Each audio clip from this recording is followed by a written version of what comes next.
This video is a buster call. To find out more about how you can get me to do a personalized video on a topic of your choosing, head over to patreon.com/grandlinereview and scroll down to the Admiral tier. But for now, enjoy the video. Hello and welcome to the Grand Line Review, your source for everything One Piece. Today, we are going to be focusing on one of my favorite characters in the series, Roronoa Zoro, or more specifically on the phenomenal battles that he has been involved in over the course of the series. As an unapologetic Zoro fanboy, these portions of One Piece never fail to captivate me, so here we are. The criteria for this list is simple as: a fight is defined as an exchange of attacks between two or more individuals, one of which in this case must be Zoro. However, all fights on this list must also be canon, due to top secret reasons to do with national security. But with that out of the way, let's begin. Welcome to the top 10 Zoro fights in One Piece. Number 10. Zoro vs. Ohm. We are going to commence proceedings in the realm of the sky against a breeder by the name of Ohm. During Enel's death game, Zoro became caught in Ohm's ordeal of iron, the survival rate of which was 0%. And initially this was quite a tough match for the Straw Hat Swordsman, because he had to contend with the iron traps laid all around the battlefield, as well as Ohm's gigantic fighting dog Holy. Furthermore, after dealing with those, Zoro had to very quickly adapt to Ohm's Sky Sword, as well as his advanced use of observation Haki, in a time long before the Straw Hats had any comprehension of Haki whatsoever. Although in the end, none of that really mattered, as Zoro simply took Ohm's attack head on with his 108-pound cannon, negating the Sky Breeder's strike and proceeding to defeat him in a single slash, which is a classic Zoro motif in battle. Lose during the beginning, lose in the middle, and triumphantly overcome an opponent right at the end. Number 9.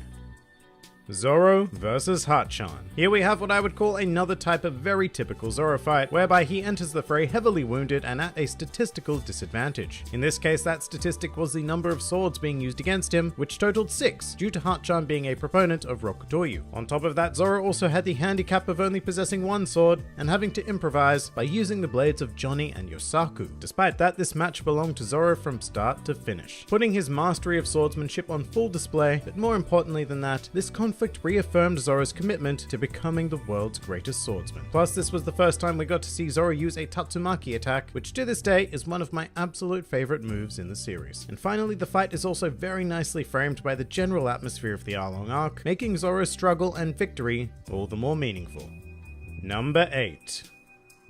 Zoro vs. Hody Jones. And in another stunning display of pure dominance, we have the short-lived conflict against the primary antagonist of Fishman Island, Hody Jones. Now, as the unofficial, but as we all know is true, first mate of the Straw Hats, from time to time Zoro has the honor of taking on opponents that are generally reserved for Luffy. However, in these cases you don't generally expect Zoro to win, and here he essentially did just that. After deciding to submerge himself in water to take on the boss Fishman, Zoro got the better of Hody in a single slash and threatened to end the entire Fishman Island arc right then and there. However, given that there was still more story to tell, Oda had to step in and tell Zoro to calm down, allowing Hody to cause more terror and eventually go on to be defeated by Luffy. But we will never forget that Zoro did it first.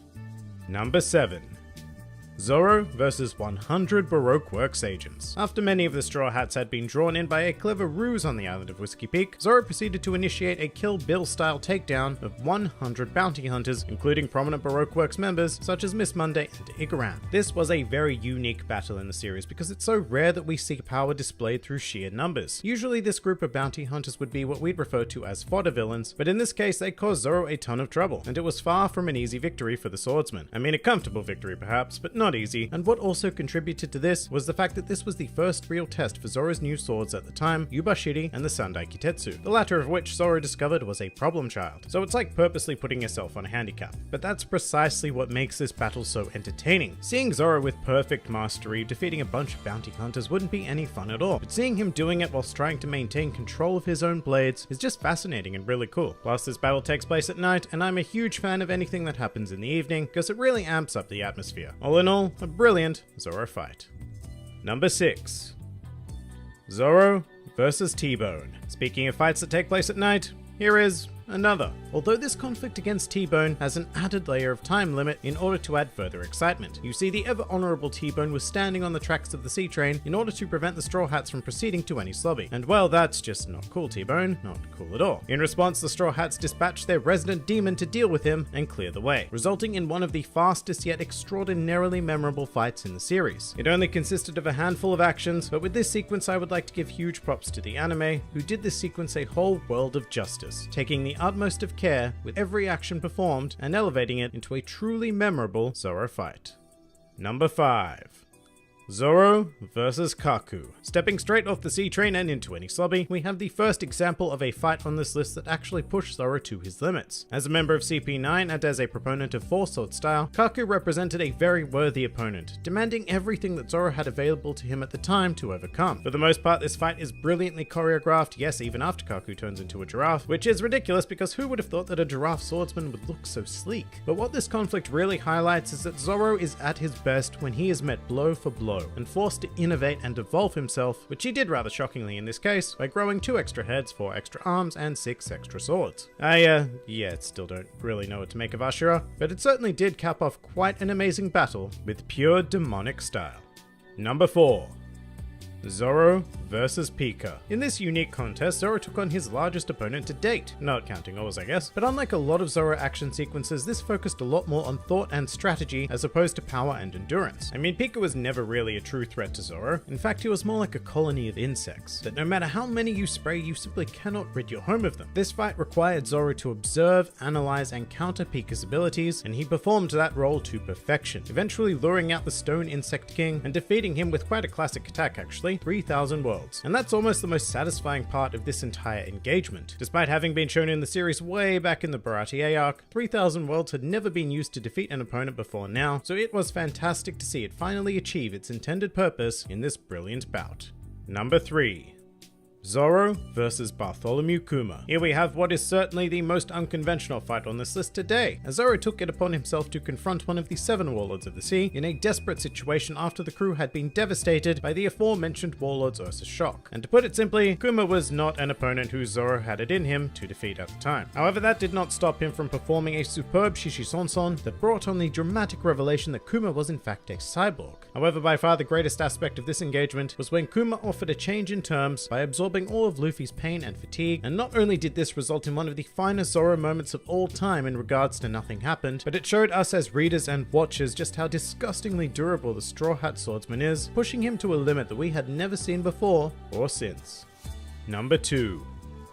Zoro vs Mihawk. This fight stands out greatly as the only loss on this list for Zoro, not only a loss actually, but a complete defeat in every way possible, and one that was very necessary for Zoro's character going forward. This battle is what gave Zoro, and I suppose the audience, a benchmark for exactly how far he and the rest of the Straw Hats had to go in order to achieve their dreams. And even though Zoro was dominated the entire way, it was still quite a spectacle to read and watch, as this fight gradually becomes less about actually winning, and more about Zoro simply proving himself to be a worthy swordsman, which he does by eventually earning Mihawk's respect. And as a reward, we get the tiniest of glimpses of what power is like at the very top of this world, as Mihawk elects to finish Zoro using his prized blade, Yoru. And I mean, just everything about this battle made the world feel so much bigger, which is a fantastic achievement for what is essentially just an action sequence. Furthermore, it also really came to define Zoro as a character, vowing never to lose again and carrying a scar that will forever remind us of this encounter.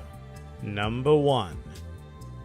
Zoro vs Daz Bones. Now, Daz Bones isn't a particularly important figure in the series, but what he represents to Zoro in this battle is one of the greatest character-defining moments in the series. Due to the power of the Super no Mi, Zoro as a swordsman was up against a hard counter, something seemingly impossible to overcome that we as readers and watchers could not help but be compelled to witness Zoro's struggle to push beyond the limits of a regular swordsman. And what a struggle it was. In fact, in my opinion, this is still Zoro's hardest fought battle to this day, with him being completely decimated for a good 99% of it. But on the brink of death is exactly where Zoro would find his answer, achieving a very enlightened sense of the world around him, and as a result the ability to cut or not cut whatever he saw fit. And with this, it was over. One strike in this enlightened state was all it took to bring down Daz Bones, and it was incredibly satisfying to see after enduring all that had happened to Zoro during the fight. This conflict in general is also one of the most well choreographed in the entire series, featuring stunning imagery that had me hooked from beginning to end. A swordsman up against an insurmountable task and pushing through it regardless. To me, this is the defining Zoro fight.